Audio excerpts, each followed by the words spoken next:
Kapiksi, mahal na mahal kayo ng person nyo, and parang sa kanya, ikaw yung ikaw yung kumukumpleto sa kanya, okay, ikaw yung kumukumpleto sa kanya, pero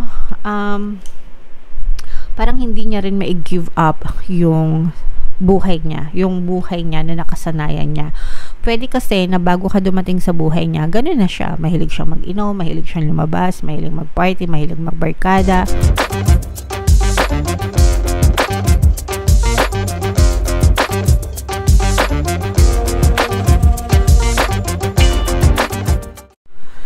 Hello guys, hello mga kapiksi, welcome back to Pinay Pixie Tarot Collective Love Reading muna tayo for tonight guys. Unahin muna natin to. Kahit anong subject sa inyo guys, pwede mag-resonate sa inyo, pwede ding hindi. Pwede ma-pick up yung energy nyo, pwede ma-pick up yung energy ng person nyo, pwede ding magkabaliktad yung roles guys, okay? So, unahin muna natin to. Tingnan muna natin yung mga ganap, yung mga advice, love message para sa inyo. So, we have trust, mga kapiksi. For some of you guys, pwedeng nagkakaroon kayo ng trust issues dun sa person nyo. And malaking factor yon, mga kapiksi, na pwedeng maka-apekto dun sa relationship nyo. So, sa love life guys, hindi sapat yung love lang. Hindi sapat lang na mahal nyo sila. Kailangan may tiwala, no? Kailangan mahal nyo sila, and at the same time, pagkakatiwalaan nyo sila. And vice versa. Dapat ganun din, mahal nila kayo, and napagkakatiwalaan din nila kayo. Kasi pagka wala yung trust, dyan na nagkakaroon ng mga duda, diba? Mga insecurities, inferiorities, ganyan. Doon pumapasok sa picture yung mga pag-aaway, pagtatalo, mga conflict dahil sa mga trust issues. So, you are being advised na kailangan magkaroon ng tiwala sa isa't isa para maging harmonious yung relationship nyo. Okay? Another message is calling in your soulmate, no? So, through prayers, affirmations, and ito naman guys, palagi ko sinasabi sa inyo na pagdating talaga sa relationship, pinagdadasal yan na hinihingi mo, no? Hinihingi mo sa may kapal na ipagkaloob nyo po sa akin ang tamang person para sa akin, di ba? And kapag dumating na sa'yo, kapag binigay na sa'yo, abay mas lalo mong ipagdasal, di ba, na manatili siya sa ganong status kung paano siya binigay sa'yo, na mapagmahal, mabait, maalaga, maunawain. Dapat palaging pinagdadasal, hindi lang yung hinihingi na mapunta siya sa'yo, pero ipagdasal mo na habang buhay maging harmonious kayo, di ba, na maging okay kayo. So always pray mga kapiksi para dun sa ikakatagumpay ng relationship nyo, okay? And then yung another message for you, reconciliation. So for some of you, pwedeng nagkakaroon kayo ng mga issues ng person mo dahil sa mga tiwala, no? Trust issues, dahil sa mga doubts, ganyan. So pwedeng magkaroon kayo ng reconciliation guys, nitong person mo. Reconciliation means magkabate. Pwedeng in a relationship pa kayo guys, tapos away lang kayo, or pwedeng hiwalay na kayo nitong person mo, tapos pwedeng humingi siya ng tawad sa inyo. So regardless guys, kahit na magbalikan man kayo or hindi man kayo magbalikan, in case na hiwalay na kayo, ang importante is magkaroon ng forgiveness, pagpapatawad, kasi the reason why is important para mawala yung mga negative emotions mo, para hindi ka matrap, no? Matrap sa galit, anger, hatred, resentment, grudges, kasi yun yung ayaw natin, yung natatrap tayo sa galit, sa puot, sa hinanakit, no, sa ating mga ex-person. Kasi kapag hindi yan na-clear sa puso nyo, maaari kayong magkaroon ng emotional block para sa next relationship nyo. And pwede din na kapag nagkaroon ka ng next partner, pwede ring maulit yung negative history mo. So that's why it's important na magkaroon ng forgiveness ang kapiksi. Okay? Pero syempre, sasabihin nyo naman, kapiksi, hindi ko siya mapapatawad dahil sa sakit ng ginawa niya sa akin. Okay, so kayo na yung magdadala nun, guys. Pero kung ayaw nyo talaga na I mean, diba, bakit nyo hahayaan na mag-suffer yung sarili nyo, diba? So kayo na yung bahala dyan guys, matatanda na kayo. Okay, so tingnan natin kung ano yung love energy ngayon, guys. Hanapin ko yung love energy dito, no? And basahin natin. Shuffle ko lang to, guys. Habang sinashuffle ko to, panoorin nyo muna yung video natin regarding sa ating paano mag-manifest ng abundance video course. Kapiksi, sawa ka na ba sa mga struggles at hirap sa buhay mo? Masipag ka ba at masikap sa buhay ngunit hindi ka pa rin umaasenso? Ilang beses ka na bang nag-attempt mag-negosyo at mag-invest pero palagi ka pa rin nalulugi? Sa pagkakataon na ito ay maaaring may subconscious beliefs ka na nagiging balakid sa iyong pag-unlad at pagyaman. Introducing, paano mag-manifest ng abundance video course. Dito ay matututunan mo ma-overcome ang mga balakid mo para tuluyan ka ng umunlad, umasenso, sumagana, maging matagumpay, successful at maswerte sa iyong kabuhayan, pera, trabaho, negosyo sa labi at kaperahan ng bonggang-bongga. Dali, mag-send na ng email sa pinoypixie@gmail.com at simulan na ang iyong pagyaman ngayon. Alright, so sa lahat ng gusto mag-avail ng course, guys, mayroon tayong promo ngayong July. Magbibigay ako ng 500 pesos na discount until July 31. So mag-avail na kayo, guys. Sobrang ganda talaga niyan. And meron din tayong bagong course, paano mawala ang third party at magkaroon ng harmonious na relationship para mawala yung mga kabit-kabit ng mga jowa nyo, guys. 30% discount until July 31. So mag-avail na kayo, mga kapiksi. Sobrang ganda niyan. So, ito yung ating love energy, mga kapiksi. Dito sa spread na to, guys, mayroon tayong presence ng fire sign sa Aries, Leo, Sagittarius. So, pwedeng fire sign kayo, guys, or pwedeng fire sign yung person nyo, Aries, Leo, Sagittarius. So, dito, guys, ito yung combination ng positive and negative energy. So, nakikita natin na pagdating, unahin muna natin yung mga negative energies, guys. Kasi yung iba sa inyo, meron kayong problema nitong person mo, no? Mabigat na problema na talaga nagbibigay sa inyo ng matinding emotional pain. And itong problema na to, guys, paulit-ulit din itong nangyayari, no? Parang ano kayo, trap, no? Parang prisoner kayo dito sa sitwasyon na to. Pwedeng ano to, guys, no? Nagdulot ng trauma sa inyo. Let's say for example, baka dati meron kayong history na nag-away kayo dahil nahuli mo siya, ganyan.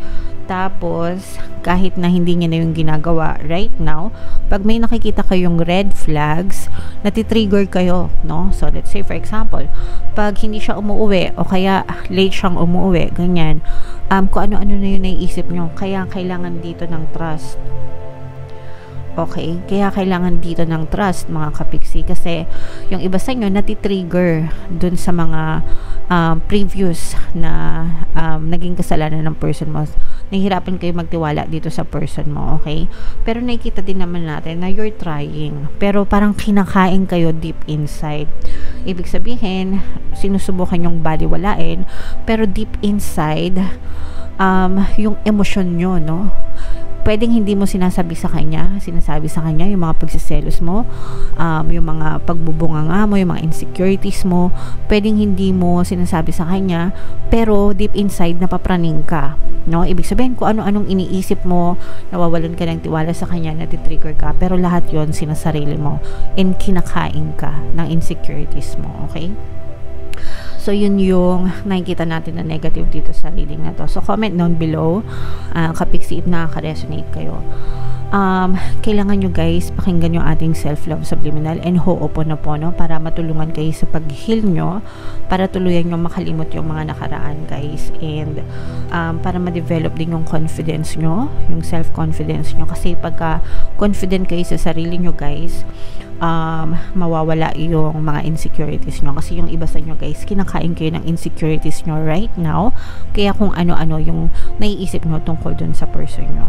Pwedeng karmic connection din kayo nitong person mo, kaya yung mga hindi pa nire-release, no, yung mga negative energies, mga kapiksi.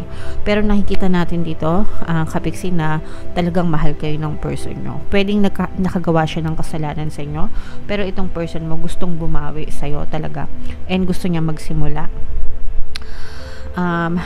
Kumbaga parang yes, pwedeng nakagawa siya ng hindi maganda sa'yo, pwedeng guilty siya dati, okay, pero itong person mo, ikaw ang kaligayahan niya, okay, ikaw ang kaligayahan niya, and gusto niyang bumawi sa'yo, gusto niyang ibigay sa'yo yung tamang pagmamahal na binibigay mo sa kanya. So gusto niyang suklian sa'yo yung kabaitan mo, yung pagmamahal mo, pero parang hindi mo yun nakikita ngayon. Ang nakikita mo kasi, yung iba kasi sa inyo nabubulag pa ka dun sa mga trauma ng nakaraan. And I get it. Naintindihan ko yun, guys. Hindi naman talaga madaling magpatawad, pero mahirap makalimot, no?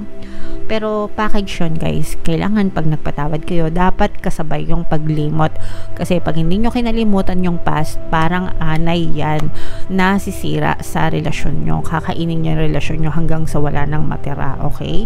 So, wag nyong hayaan na anayin yung relasyon nyo dahil lang sa past story nyo ng person nyo.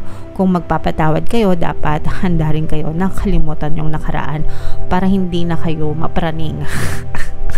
Okay, so comment down below mga kapiksi if nakaka-resonate kayo. Ayan, no? So, nakikita natin na yung iba sa inyo parang ang bilis uminit ng ulo. Comment down below. Yung iba kasi sa inyo, guys, parang tawag dito, yung person nyo, pwedeng ano siya, medyo mas bata sa inyo, medyo immature, medyo mahilig lumabas. Ano siya, free, malaya, no? Kumbaga parang pag gusto niyo lumabas, lalabas siya, medyo outgoing or may pagka-extrovert itong person nyo, na pwede kasing magkaiba kayo, no? Pwedeng extrovert siya, tapos introvert kayo.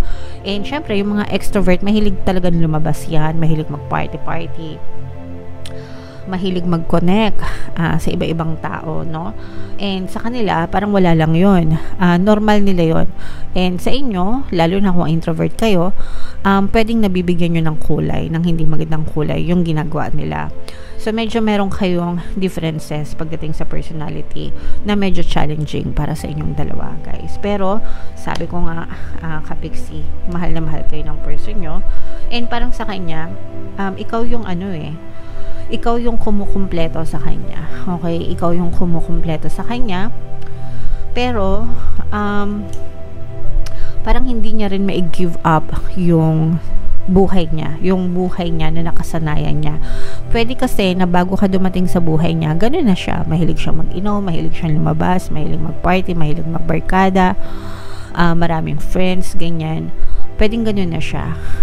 And hindi yung dahil lang sa relationship nyo, parang hindi yun yung makapagpatigil lang sa kanya ng ganun. Nakits nyo ba? Kasi nakasanayan niya na yun.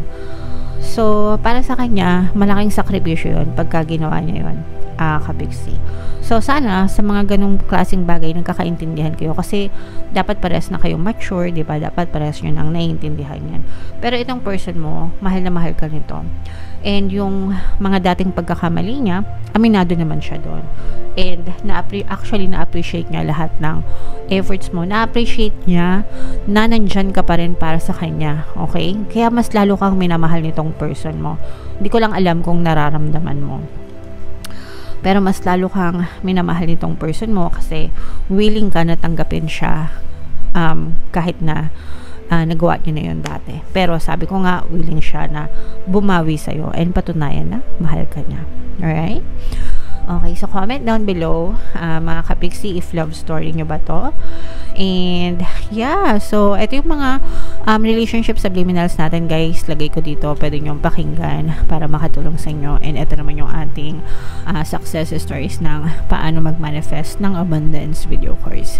Click here to subscribe, guys, and click here to join our membership program. Thank you for liking, sharing, and subscribing, and see you again next time. I love you all, guys. Have a nice day. Bye-bye.